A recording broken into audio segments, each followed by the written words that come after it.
अब हम बात करते हैं इंट्रापेरिटोनियल और रिट्रोपेरिटोनियल के बारे में। तो इंट्रापेरिटोनियल वो होते हैं जो कि और वो ऑर्गन होता है जिसके ऊपर पूरी की पूरी विसरल लेयर जो है तो वो उसने कवर किया हुआ होता है, उसमें थोड़ा सा एरिया जो होता है वो बेयर होता है। फॉर एग्ज़ाम्पल यहाँ पे देखिए मेरे पास ये एक ऑर्गन है, ठीक है, और यहाँ पे जो ये पोस्टीरियर एब्डोमिनल वॉल है, यहाँ से आपके पास एक लेयर गई विसरा की और उसने कवर किया पूरा 90% 95% कवर करके, फिर पीछे गई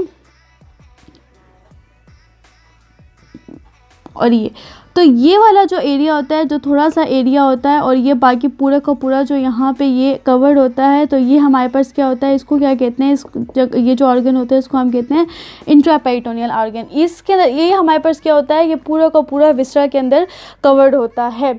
और अगर यहाँ पे फॉर एग्जाम्पल ये कवर्ड ना हो, अगर ये यहाँ पे मिल जाए पूरा का पूरा ये, तो फिर हम इसको क्या कहते हैं, ट्रू पेरिटोनियल, ठीक है। लेकिन यहाँ पे अभी ये ट्रू नहीं है क्योंकि यहाँ पे ये बेयर एरिया है, तो हम इसको क्या कहेंगे, ये क्या है, ये इंट्रापेरिटोनियल है। और अगर यहाँ पे एक ऑर्गन है और उसका सिर्फ एक ही साइड, या राइट या लेफ़्ट, पोस्टीरियर, इंफीरियर, सुपीरियर, ये अगर हमारे पास वो एक साइड जो है वो कवर होती है विसरा से, तो उसको हम क्या कहते हैं, ये क्या है, रिट्रोपेरिटोनियल कैविटी है, ठीक है, या रिट्रोपेरिटोनियल ऑर्गन है।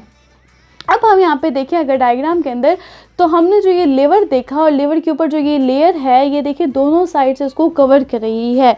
मोस्ट ऑफ द पार्ट विसरा ने लेवर का कवर किया हुआ है, तो ये जो हमारे पास पार्ट हो गया इसको हम कहते हैं, ये क्या है, इंट्रापेरिटोनियल, ठीक है। इसके अलावा अगर यहाँ पे आप देख लो तो ये स्टमक है, स्टमक का भी मोस्ट ऑफ द पार्ट जो है विसरा ने कवर किया, तो ये भी हमारे पास क्या हो गया, ये हमारे पास कौन सा पार्ट हो गया, इंट्रापेरिटोनियल। इसके अलावा ये स्टमक के लेवर के पीछे ही हमारे पास गाल ब्लैडर होता है, और वो गाल ब्लैडर क्या होता है, वो भी इंट्रा होता है क्योंकि वो भी पूरा का पूरा विसरा से कवर होता है। उसका सिर्फ एक पार्ट होता है जो कि विसरा से कवर नहीं होता, जो लिगामेंट बना रहा होता है। तो इंट्रापेरिटोनियल के जितने भी पार्ट्स हैं, ये याद रखिए कि वो क्या करेंगे, वो लिगामेंट बनाएंगे। तो लिगामेंट क्या बनाएगा, जो कि पूरा का जो कि एक पार्ट दूसरे एक जो इंट्रापेरिटोनियल है और वहाँ से ये जो ये लिगामेंट निकल रहा है, ये जो पार्ट है, तो ये क्या बनाएगा, ये लिगामेंट बनाएगा। तो जितना भी इंट्रापेरिटोनियल होंगे उन सब के अंदर हमारे पास कनेक्शंस मौजूद होंगे जो कि एक पार्ट को दूसरे पार्ट के साथ कनेक्ट करे होंगे। तो ये हमारे पास इंट्रापेरिटोनियल है। फिर ये हमारे पास ट्रांसवर्स कोलॉन भी, ये भी हमारे पास इंट्रापेरिटोनियल है। इसके अलावा ये मेजेंट्री, इसके अंदर हमारे पास स्मॉल इंटेस्टाइन, ये भी क्या होती है, इंट्रापेरिटोनियल होती है। इसके अलावा पेनक्रियाज, ये हमारे पास रेट्रोपेरिटोनियल है क्योंकि इसका सिर्फ ये वाला पार्ट जो है तो वो क्या हो रहा है, यहाँ पे विसरल के साथ अटैच हो रहा है। बाकी जो ये एरिया है ये सारा का सारा बेयर है, तो इसको हम क्या कहते हैं, रिट्रोपेरिटोनियल, ठीक है। तो अब अगर यहाँ से अगर हम लोग देख लें तो एक तो हमारे पास हो गया लेवर जो कि क्या कर रहा है, इंट्रापेरिटोनियल है। फिर इसके साथ ही हो जाता है हमारे पास गाल ब्लैडर जो कि क्या बना रहा है, इंट्रापेरिटोनियल। फिर हमारे पास आ जाता है स्टमक, तो ये स्टमक क्या करता है, ये भी इंट्रापेरिटोनियल है। फिर इसके बाद हमारे पास आ जाता है यहाँ पे ट्रांसवर्स कोलॉन, ठीक है, ट्रांसवर्स कोलॉन आ जाता है। इसके बाद इसके अलावा हमारे पास आ जाता है सीकम आ गया, अपेंडिक्स आ गया। इसके अलावा जो हमारे पास जो लार्ज इंटेस्टाइन है ना, तो लार्ज इंटेस्टाइन में हमारे पास क्या होता है, सीकम हो गया, ये हो गया सिग्मॉइड कोलॉन हो गया,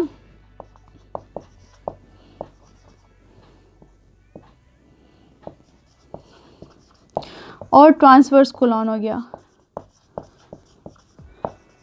ये सारे कोलॉन जो है तो क्या होते हैं, ये इंट्रापेरिटोनियल होते हैं। इनके ऊपर सारी विसरल की लेयर मौजूद होती है। लेकिन एक चीज़ यहाँ पे याद रखने की है, वो है ड्यूडिनम। मोस्टली एमसीक्यूज हमारे पास ड्यूडिनम से आता है। तो ड्यूडिनम में आप देखोगे कि स्टमक के साथ ही आपके पास ड्यूडिनम मौजूद होता है ना, जिसके साथ ही कनेक्ट होता है।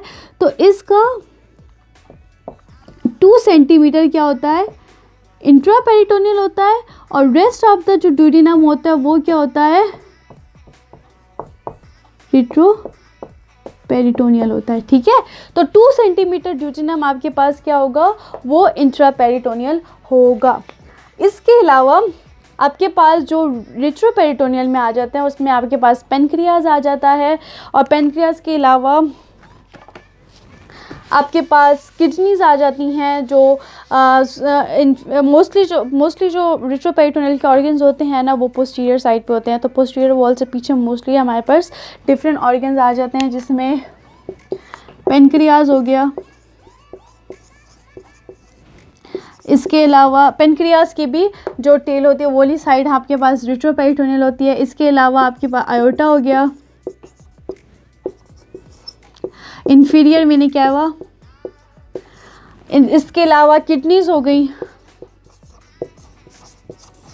इसके अलावा एड्रिनल ग्लैंड्स हो गए,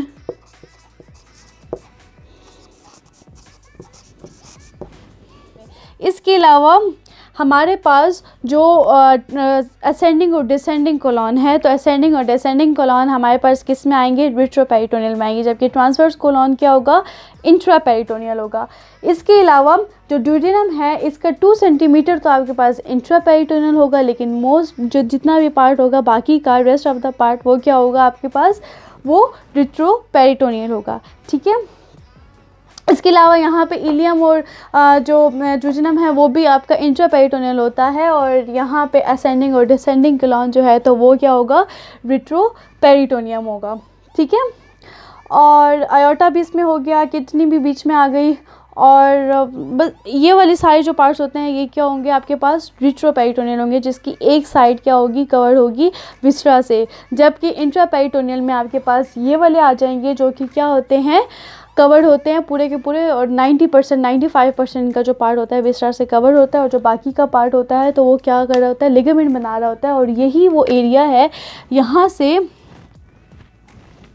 अगर यहाँ पे ये है ना और इसके अंदर यहाँ पे ऑर्गन है, तो यहाँ से ब्लड सप्लाई भी जारी होती है, लिम्फेटिक सिस्टम भी यहाँ पे होता है, वेन्स भी यहाँ पे होती हैं, और क्या कर रहे होते हैं, ये ऑर्गन को सप्लाई कर रहे होते हैं डिफरेंट न्यूट्रिएंट्स वगैरह, ठीक है।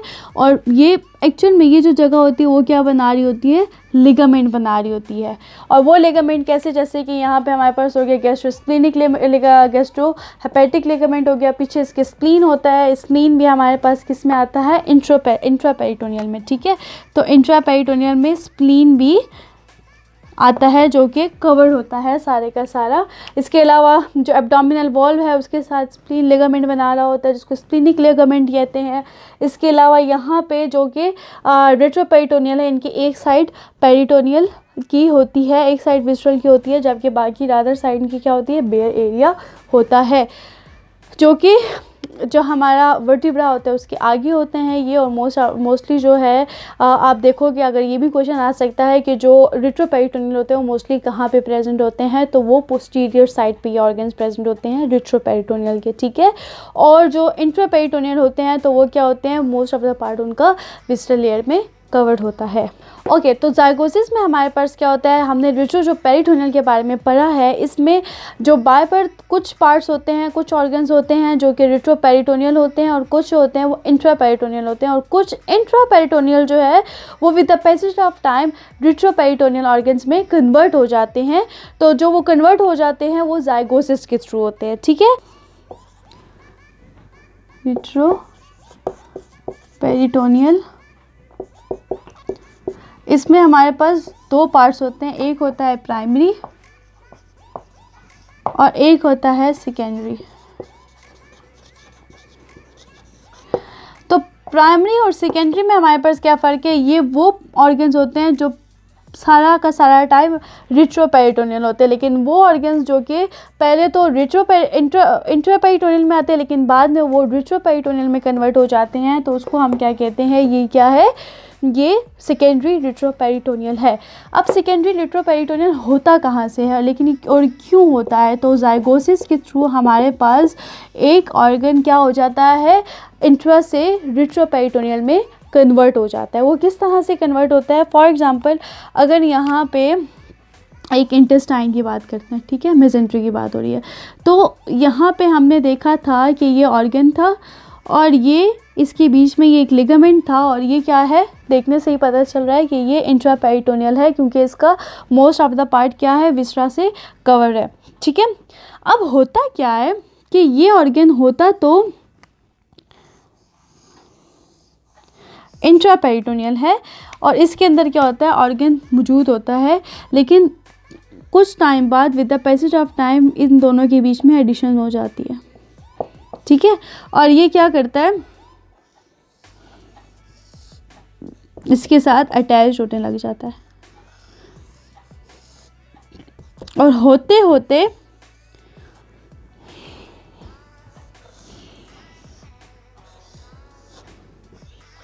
ये क्या करता है, रेट्रोपेरिटोनियल बन जाता है। लाइक होता तो ये क्या है, इंट्रापेरिटोनियल है, लेकिन with the passage of time क्या होता है, ये आपस में मिल जाते हैं और एंड प्रोडक्ट आप क्या देखते हो कि ये जो ऑर्गन है ये क्या हो जाता है, रेट्रोपेरिटोनियल आ जाता है। लाइक इसका एक पार्ट जो है वो क्या हो जाता है, विसरल लेयर की तरफ हो जाता है और बाकी का पार्ट क्या होता है, वो बेयर हो जाता है। ठीक है, और ये जो प्रोसेस है, जिस प्रोसेस में ये एडिशन हो जाती है और ये क्या होता है, रेट्रोपेरिटोनियल में कन्वर्ट हो जाता है, इसको हम कहते हैं जाइगोसिस।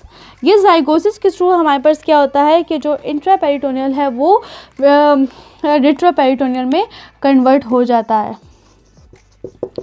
ठीक है, तो अब वो कौन से ऑर्गन्स हैं जो कि सेकेंडरी रेट्रोपेरिटोनियल में आते हैं और वो कौन से ऑर्गन्स हैं जो कि प्राइमरी रेट्रोपेरिटोनियल में आते हैं। इसके लिए आप ये याद रखो कि मोस्ट ऑफ द टाइम जो ये इंटेस्टाइन होता है, जो लार्ज इंटेस्टाइन या स्मॉल इंटेस्टाइन होती है, ये क्या है, हमारे पास सेकेंडरी पेरिटोनियल है। सेकेंडरी पेरिटोनियल कैसे है कि पहले तो ये इंट्रापेरिटोनियल थे, लेकिन क्या हो गया, with the passage of time zygosis के थ्रू ये क्या हो गए, रेट्रोपेरिटोनियल में कन्वर्ट हो गए। तो एक एडल्ट को जब आप देखते हो तो उसमें क्या होता है, ये इंट्रा नहीं बल्कि रेट्रोपेरिटोनियल कहलाते हैं। तब उसमें हमारे पास कौन कौन से आ जाते हैं, जैसे कि हमारे पास ड्यूडेनम 2 सेंटीमीटर तो वो इंट्रा ही होता है, लेकिन बाकी का क्या हो जाता है, वो जाइगोसिस के थ्रू किस में कन्वर्ट हो जाता है, रेट्रो में हो जाता है। तो ड्यूडेनम हो गया। इसके अलावा आपके पास जो असेंडिंग डिसेंडिंग कॉलम होते हैं तो वो हमारे पास किस में आ जाते हैं,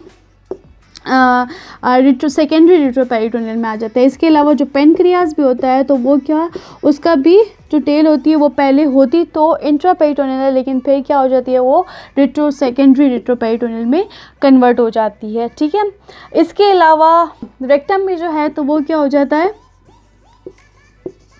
पहले होता तो वो इंट्रापेरिटोनियल है, लेकिन फिर वो किस में कन्वर्ट हो जाता है, रेट्रोपेरिटोनियल में। जबकि हमने यहाँ पे जो प्राइमरी पढ़े थे उसमें हमारे पास कौन कौन से आ जाते हैं, किडनी आ गया, आयोटा आ गया, इन्फीरियर वेना कैवा आ गया, यूरेटर आ गया, एड्रिनल ग्लैंड्स आ गए। ये सारे हमारे पास क्या होते हैं, प्राइमरी रेट्रोपेरिटोनियल होते हैं। जबकि सेकेंडरी रेट्रोपेरिटोनियल में ये जितने भी इंटेस्टाइन हो गई, ये आ गई, पेनक्रियाज आ गया, तो ये क्या होगा, हमारे पास सेकेंडरी पेरिटोनियल में आ जाते हैं। तो सेकेंडरी और प्राइमरी पेरिटोनियम होता क्या है, प्राइमरी के अंदर वो पहले इंफ्रा होते हैं और बाद में भी इंट्रा पेरिटोनियम होते हैं, लेकिन सेकेंडरी में हमारे पास क्या होता है, जाइगोसिस के थ्रू इंट्रा पेरिटोनियल कन्वर्ट हो जाता है रेट्रोपेरिटोनियम के अंदर।